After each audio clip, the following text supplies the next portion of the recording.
Welcome back to Solomon's Treasury. Let me ask you something. Have you ever wondered why some groups of people seem to have a cheat code for money? You look at statistics, you look at history, and you see patterns. Specifically, when we look at Jewish history, we see a culture that has maintained wealth, not just for a lucky decade, but for thousands of years, through every kind of crisis imaginable. A lot of people think it's a secret society, or it's just pure luck. But it's not. It's actually a system. It's a set of habits, daily rituals, that are taught from the time a child is old enough to understand what a coin is. Today, we are stripping away the religion and looking at the practical application. We are going to break down the specific daily rituals, the behaviors that separate the dreamers from the builders. We're talking about discipline, education, and a vision so long-term, it scares average people. If you are tired of the get-rich-quick noise and you want the get-rich-forever blueprint, you're in the right place. We have 7 habits broken down into 6 chapters that you can start using tomorrow morning. Let's get into it. Let's be real for a second. The hardest negotiation you will ever have is with yourself at 6 a.m. when your alarm goes off. It's warm under the covers. It's cold outside, and your brain starts making excuses. Just 5 more minutes. I'll start tomorrow. Day. In the Jewish tradition of daily rituals, the day doesn't start when you arrive at work. It starts the second you open your eyes. There is a specific discipline about getting up with the strength of a lion. Why? Because if you lose the battle of the bedsheets, you've already started your day with a loss. You procrastinated on your very first task. Successful people understand that the morning is the rudder that steers the ship. If you wake up late, rushing, stressed, looking for your keys, that chaotic energy carries through the whole day. But if you wake up with purpose, you are telling your brain, I am in charge here. You need to stop hitting snooze. It's a small button, but it kills big dreams. Okay, so you're awake. Now, what is the first thing you do? Do you grab your phone and scroll through Instagram? Do you check your emails and let your boss dictate your mood? Most people do. Most people start their day in reaction mode. The habit we want to steal here is the mode ani, the first words spoken in the morning. It's a declaration of gratitude. I am thankful. Now, stick with me. This isn't just woo-woo spiritual stuff. It's hardcore psychology. When you focus on gratitude, your brain produces dopamine and serotonin. It puts you in a state of abundance. If you wake up thinking, I don't have enough money or I hate my job, your brain literally shuts down its creative problem-solving centers. You go into survival mode. But if you wake up listing 3 things you have, your health, your coffee, a roof over your head, you enter creation mode. You can't build wealth from a place of desperation. You build it from a place of opportunity. Now that you're up and your mind is right, we move to strategy. You don't just wander into a war without a map, and you shouldn't wander into your day without a plan. The ritual here is about intentionality. Before the world starts yelling at you with text messages and demands, you need to sit down for 5 minutes and decide, what is the win for today? Not a to-do list with 50 items. That's just busy work. I'm talking about the 1 or 2 things that actually move the needle financially. Maybe it's making that sales call you're scared of. Maybe it's reading that contract. If you don't define your priorities, someone else will define them for you. This habit is about being the architect of your time, not the victim of it. Structure creates freedom. Listen, we are just getting started. If you want to turn your life into a treasury of wisdom and wealth, you need to be here for every upload. Do me a favor, scroll down right now and hit that follow or subscribe button. Don't just watch the journey, join it. Let's talk about education. In most of the modern world, we have a weird idea about learning. We think it's something you do until you're 22, you get a piece of paper, and then you say, great, I'm done. Now I can watch Netflix for the rest of my life. This is the poverty mindset. In the Jewish tradition, study is a lifelong commandment. You never retire from learning. Why? Because the world never stops changing. The strategies that worked in the stock market in 2010 don't work today. The marketing tactics that worked last year are already obsolete. If you aren't upgrading your software, your brain, every single day, you are becoming obsolete. The habit here is simple. Always have a book. Always be taking a course. Always be listening to a podcast that challenges you. If you aren't growing, you're dying. There is no standing still. But it's not just about consuming information. It's about depth. We live in a TikTok world. Everyone wants the 15-second explanation of macroeconomics. That's not how you get rich. The habit you need to cultivate is deep work. In traditional study, you don't just read a sentence. You analyze it. You turn it over. You ask why until your brain hurts. Apply this to your money. Don't just buy a stock because a YouTuber told you to. Read the annual report. Understand the business model. Don't just start a business because it's trendy. Study the industry. The people who make the most money are usually the ones who understand the details that everyone else was too lazy to look at. Depth is your competitive advantage in a shallow world. Here is a secret weapon. You shouldn't learn alone. There is a practice called havruta, learning with a partner. It's basically a debate. You sit across from someone and you argue your points.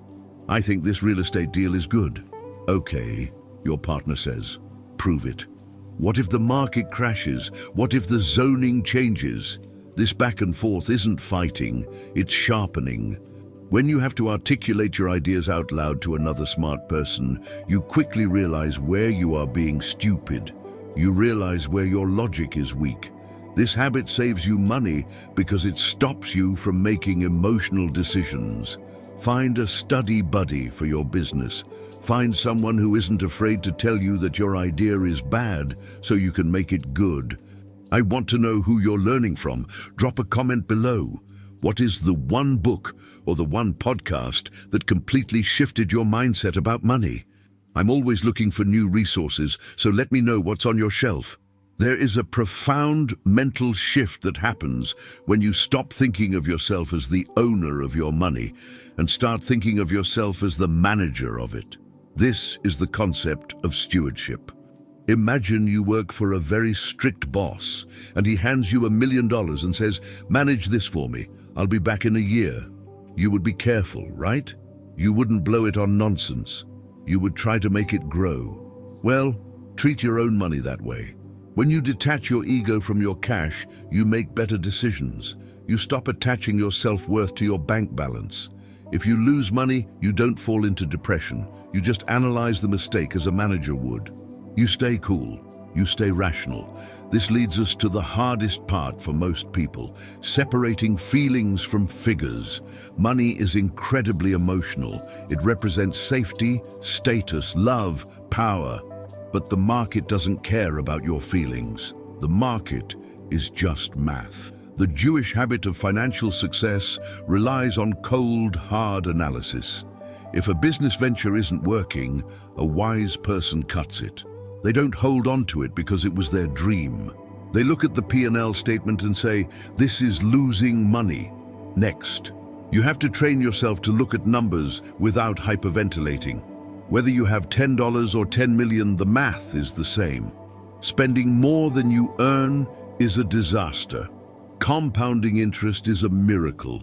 These are facts, not feelings. Respect the math. Now, let's talk about the flex. A D. We live in a culture that screams, "If you have it, flaunt it." Instagram is full of rented Lamborghinis and people posing with cash. There is a concept called avoiding the evil eye, ayin hara. Basically, it means don't attract unnecessary jealousy. Don't put a target on your back. Real wealth is usually quiet. The guy in the designer suit with the giant logo might be broke, living on credit cards. The guy in the plain t-shirt might own the building. The habit here is stealth wealth. Spend money on things that actually improve your life. Better food, services that save you time, travel that educates you, but stop spending money to impress strangers. When you flash your cash, you invite envy, people asking for loans and scammers. Keep it low-key, keep it safe. Be honest with me. We're all friends here. What is the dumbest impulse buy you've ever made just to look cool or feel better? Was it a car, a watch, a pair of shoes? Tell me your story in the comments. You've heard the cliche, your network is your net worth. But let's actually break down what that means. It doesn't mean having 5,000 friends on Facebook. It means having 5 people you can call at 2 a.m. In tight-knit communities, business isn't a zero-sum game where I win, you lose. It's an ecosystem. The habit here is prioritizing relationships over transactions. If you squeeze every penny out of a deal and leave the other guy feeling cheated, you made a profit today, but you lost a partner forever. The wealthy understand that the long money comes from people trusting you. You want to be the first name that pops into people's heads when they have an opportunity. You want to be the guy that people want to see succeed. There is a concept of the Gemach, an interest-free loan society. Now, you might not have access to that, but you can replicate the spirit of it. It's about circulating value. If you need a graphic designer, hire someone in your circle. If you find a great investment, share the knowledge with your friends. Stop looking at your peers as competition and start looking at them as potential allies. When you help the people around you win, they become strong. And when your friends are strong, you are strong. You cannot build an empire on an island. You need a team. You need a tribe. In the digital age, where everything is anonymous and scams are everywhere, trust is the most valuable asset you can own. It is more valuable than Bitcoin. It is more valuable than gold. The habit here is effortless integrity. Your word must be bond. If you say the check is in the mail, it better be in the mail. If you say you're going to show up, you show up early. Reputation takes 20 years to build and 5 minutes to destroy. The Jewish habit of business ethics places a massive weight on honesty, not just because it's nice, but because it's profitable. When people know you are solid, deals happen fast. No lawyers needed, just a handshake. That speed is a competitive advantage. Who is in your circle of 5? They say you become the average of the 5 people you hang out with most. Are your friends pushing you to level up, or are they comfortable being stagnant? Let me know what you think about your circle. Here is where the real separation happens. The poor plan for Saturday night, the middle class plans for retirement, the wealthy plan for the next generation. There is a phrase, le dor vidor, from generation to generation. The habit here is expanding your time horizon. When you make a financial decision, ask yourself, will this benefit my grandchildren? This sounds crazy to modern ears. We want everything now. But when you think about 50 or 100 years in the future, your strategy changes. You stop chasing pump and dump crypto coins. You stop gambling. You start looking for assets that last, real estate, solid businesses, education funds. You start building a legacy, not just a bank account. To build that legacy, you need the superpower of the 21st century, delayed gratification. This is the ability to say no to something good today so you can have something great tomorrow. It is painful. It hurts to drive the old car when you could lease the new one. It hurts to cook at home when you want to order Uber Eats. But this is the price of entry for the 1%. You are buying your freedom. Every dollar you don't spend on nonsense is a soldier you recruit for your army of wealth. The habit is falling in love with the process of building rather than the dopamine of spending. Everyone wants to go viral. Everyone wants the overnight success. But if you study nature, things that grow too fast usually die too fast. Cancer grows fast.